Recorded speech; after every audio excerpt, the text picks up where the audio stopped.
Il y a de grands risques de malentendus sur la signification de nombreux événements et récits associés à la fin de la carrière du Maître dans la chair. Le traitement cruel envers Jésus par les serviteurs ignorants et les soldats sans cœur, la manière injuste dont il fut jugé et l'insensibilité des prétendus chefs religieux ne doivent pas être confondus avec le fait qu'en supportant patiemment toutes ces souffrances et humiliations, Jésus accomplissait vraiment la volonté du Père du paradis. En fait et en vérité, la volonté du Père était bien que son Fils boive pleinement la coupe de l'expérience des mortels depuis la naissance jusqu'à la mort, mais jamais le Père qui est aux cieux ne contribua en quoi que ce soit à provoquer la conduite barbare de ces êtres humains soi-disant civilisés qui torturèrent si brutalement le Maître et accumulèrent successivement des indignités si horribles sur sa personne qui ne résistait pas.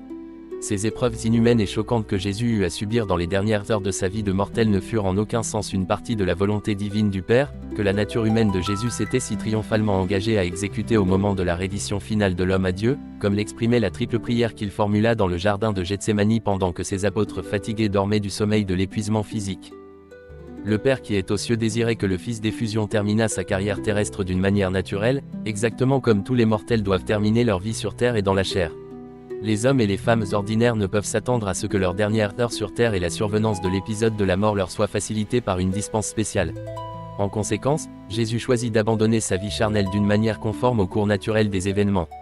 Il refusa fermement de se dégager des griffes cruelles d'une perfide conspiration d'événements inhumains qui l'entraînaient avec une horrible certitude vers son incroyable humiliation et sa mort ignominieuse. Chaque élément de cette stupéfiante manifestation de haine et de cette démonstration de cruauté sans précédent fut l'œuvre d'hommes mauvais et de mortels méchants. Elle ne fut ni voulue par Dieu dans les cieux, ni prescrite par les ennemis acharnés et supramatériels de Jésus, bien que ces derniers eussent largement contribué à faire rejeter ainsi le Fils d'effusion par des mortels irréfléchis et mauvais. Même le Père du péché détourna sa face de l'atroce scène d'horreur de la crucifixion.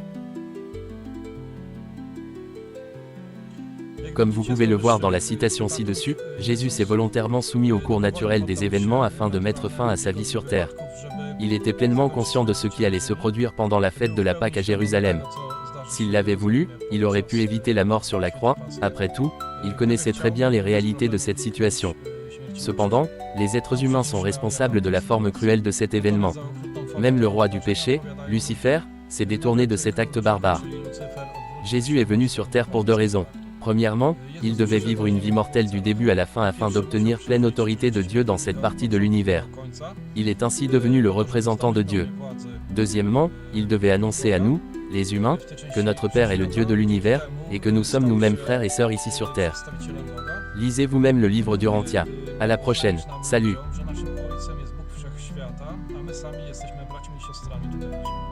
Czytajcie Księgę Urantii sami. Do następnego razu. Cześć.